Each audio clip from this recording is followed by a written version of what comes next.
اعوذ باللہ من الشیطان الرجیم بسم اللہ الرحمن الرحیم الحمد للہ رب العالمین والصلاة والسلام علی اشرف الانبیاء والمرسلین واہل بیتہ الطیبین الطاہرین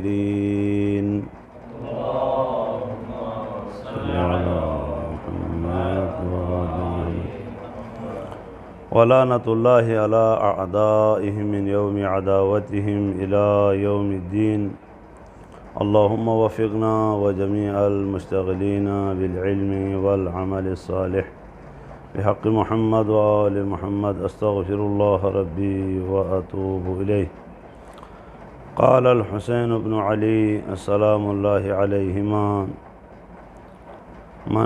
من حاول امرا بمعصیت اللہ کان افوت لما یرجو واسرع لما یحذر۔ حدیث نمبر 8، یہ جو سلسلہ احادیث کا بیان کر رہے تھے، اس حدیث میں سید الشہداء سلام اللہ علیہ ارشاد فرما رہے ہیں کہ من حاول امرا بمعصیت اللہ، کوئی کام ایسا کرنا چاہتا ہے جس میں خدا بند کریم کی معصیت ہو۔ من حاول، جو کوشش کرے، امرا بمعصیت اللہ، وہ کام جس میں معصیت پروردگار ہو، کان افوت لما یرجو، تو یہ کام ایسا کام ہے، یہ معصیت ایسی معصیت ہے کہ جس کے بارے میں وہ امید کرتا تھا وہ کام اسے فوت ہو جاتا ہے، وہ کام اسے رہ جاتا ہے، جس کی امید سے معصیت کر رہا تھا وہی کام جو ہے اسے رہ جاتا ہے۔ اس میں تھوڑا سا میں اور آپ غور کریں، مثلا میں اور آپ اپنا ایک کام حل کرنے کے لیے جھوٹ بولتے ہیں۔ ایک معمولی سا کام تھا، اس کام کو حل کرنے کے لیے ہم نے جھوٹ بولا، والد کے پاس، والدہ کے پاس، استاد کے پاس، مسئول کے پاس، جھوٹ بول کر اس لیے کہ وہ اپنا کام حل کرنے کے لیے، لیکن وہ کام حل نہیں ہوتا بلکہ وہ کام بگڑ جاتا ہے۔ مولا فرماتے وہ کام کیا ہو جاتا ہے؟ بگڑ جاتا ہے، وہ کام حل نہیں ہوتا ہے۔ فرمایا، پھر غور کریں، من حاول امرا بمعصیت اللہ، کوئی کوشش کرتا ہے، کوئی کام کرے خدا کی نافرمانی سے، کان افوت لما یرجو، جس کام کا وہ امید کرتا تھا وہ زیادہ فوت ہونے کا خطرہ ہے، اور کیا ہے، واسرع لما یحذر، اور جس سے ڈر رہا تھا وہ کام جلدی آ جائے گا۔ جس مصیبت سے ڈر رہا تھا، جس مصیبت سے ڈر کر جھوٹ بولا تھا مثلا، وہ مصیبت جو ہے جلدی اس کے اوپر آن پہنچے گی کہ وہ یہ جو ہے خدا بند کریم کی معصیت کی وجہ سے یہ کام کرنا چاہتا ہے۔ امام علیہ السلام کے اس جملے کو سونے کے پانی سے لکھنے کی ضرورت ہے، میرے بھائی غور کریں تھوڑا اس کے بارے میں۔ اگلی حدیث نمبر 9،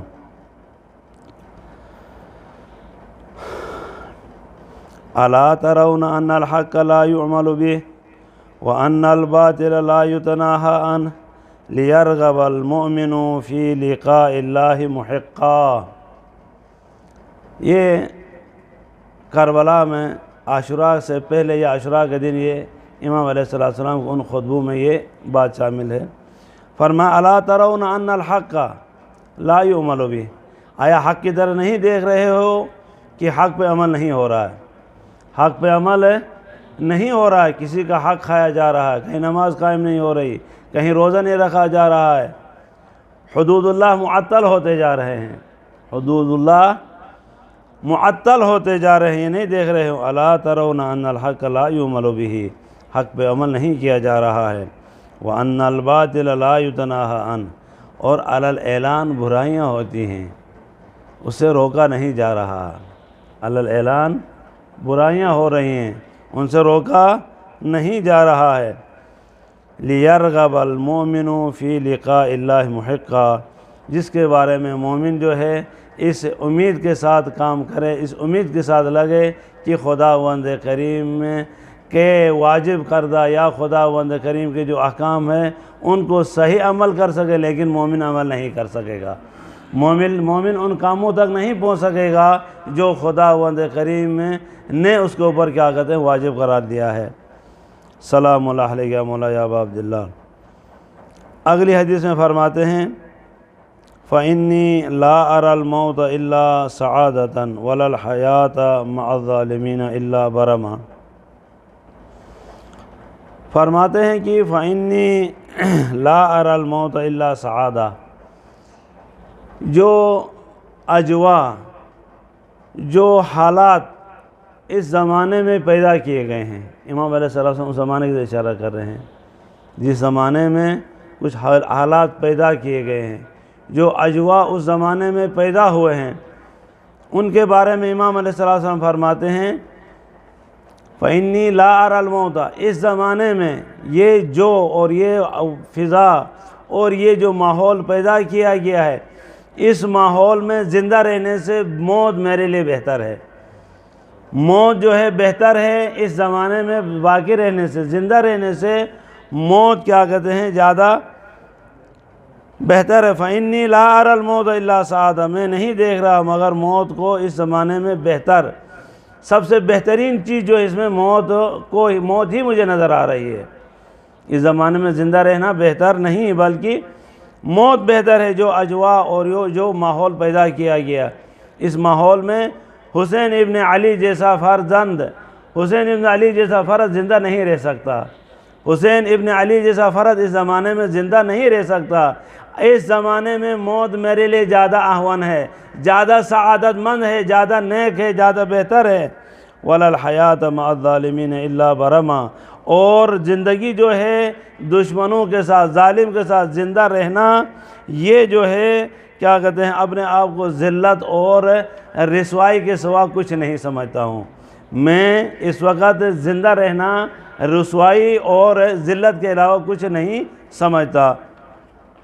یہ احادیث ہے، حدیث نمبر 10 تھی۔ حدیث نمبر 11 تھوڑی سی لمبی ہے، وہ انشاءاللہ کل کے لیے چھوڑ دیتے ہیں۔ حدیث نمبر 12 گزارش کرتا ہوں۔ امام علیہ السلام ارشاد فرماتے ہیں انی لم اخرج عشرا ولا بطرا ولا مفسدا ولا ظالما وانما خرجت، یہاں اطلب لکھا لیکن مصدر میں لطلب الاصلاح فی امت جدی محمد صلی اللہ علیہ وآلہ اريد ان آمر بالمعروف وانہى عن المنکر واسیر بسیرت جدی محمد صلی اللہ علیہ وآلہ وسیرت ابی امیر المومنین علی ابن ابی طالب۔ امام علیہ السلام کا یہ معروف اور مشہور خطبہ، اور یہی حضرت محمد بن حنفیہ کے لیے وصیت نامے میں لکھ کر انہوں نے دیا تھا۔ جب مدینے سے نکل رہے تھے اس وقت محمد بن حنفیہ کو یہ وصیت کر کے نکلے تھے کہ بھائی اگر کوئی کہے کہ حسین کربلا کے لیے کیوں نکلا ہے، حسین مدینے سے کیوں نکلا ہے، تو اس کو یہ کہنا ہے کہ حسین مدینے سے اس لیے نکلا ہے۔ مولا کیوں نکلے مدینے سے؟ فرماتے ہیں انی لم اخرج عشرا ولا بطرا، میں مدینے سے نہیں نکلا ہوں شرارت کے لیے، شرارت کرنے کے لیے مدینے سے نہیں نکلا، اور کسی پہ ظلم کرنے کے لیے مدینے سے نہیں نکلا، اور فساد پھیلانے کے لیے مدینے سے نہیں نکلا۔ وَإِنَّمَا خَرَجْتُ لِطَلَبِ الْإِصْلَاحِ فِي أُمَّتِ جَدِّي، حسین ابن علی فرما رہے ہیں مدینے سے نکلنے کی علت بیان فرما رہے ہیں، میں مدینے سے اس لیے نکلا ہوں تاکہ اپنے جد محمد صلی اللہ علیہ وآلہ وسلم کی امت کی اصلاح کر سکوں۔ امت کی اصلاح کے لیے امام علیہ السلام نکلے ہیں۔ لطلب الاصلاح فی امت جدی محمد صلی اللہ علیہ وآلہ۔ آگے بہترین جملہ کیا فرماتے؟ اريد ان آمر بالمعروف وانہى عن المنکر، میں چاہتا ہوں امر بالمعروف اور نہی عن المنکر کروں۔ امر بالمعروف اور نہی عن المنکر کرنے کے لیے گھر چھوڑنا پڑتا ہے، دربار چھوڑنا پڑتا ہے، نانے کا روزہ چھوڑنا پڑتا ہے، ماں کا مزار چھوڑنا پڑتا ہے، بھائی کے مزار سے جدا ہونا پڑتا ہے۔ یہ تینوں مرحلے بہت سخت ہیں، لیکن حسین ابن علی نے قربانی دے دی۔ فرمایا کہ نکل رہا ہوں امر بالمعروف اور نہی عن المنکر کے لیے۔ یہی امر بالمعروف اور نہی عن المنکر مدینے میں رہ کے نہیں ہو سکتا، مکے میں رہ کے نہیں ہو سکتا، کسی اور علاقے میں جا کے نہیں ہو سکتا، الا یہ کہ کربلا کا راستہ اختیار کروں۔ فرمایا اريد ان آمر بالمعروف وانہی عن المنکر۔ سلام اللہ علیک یا مولا یا ابا عبداللہ۔ اريد ان آمر بالمعروف وانہی عن المنکر۔ پھر آگے فرمایا وَأَسِيرُ بِسِيرَةِ جَدِّي، ویسے نہیں نکل رہا بلکہ میں اپنے جد محمد صلی اللہ علیہ وآلہ وسلم کی سیرت پہ چلنے کے لیے نکل رہا ہوں، اپنے بابا امیر المومنین کی سیرت پہ عمل کرنے کے لیے نکل رہا ہوں۔ فرمایا وَأَسِيرُ بِسِيرَةِ جَدِّي محمد صلی اللہ علیہ وآلہ وسیرت ابی امیر المومنین علی بن ابی طالب علیہ السلام۔ پروردگارہ ہمیں امام حسین علیہ السلام عزادر صحیح بیان کرنے کی توفیق عطا فرما۔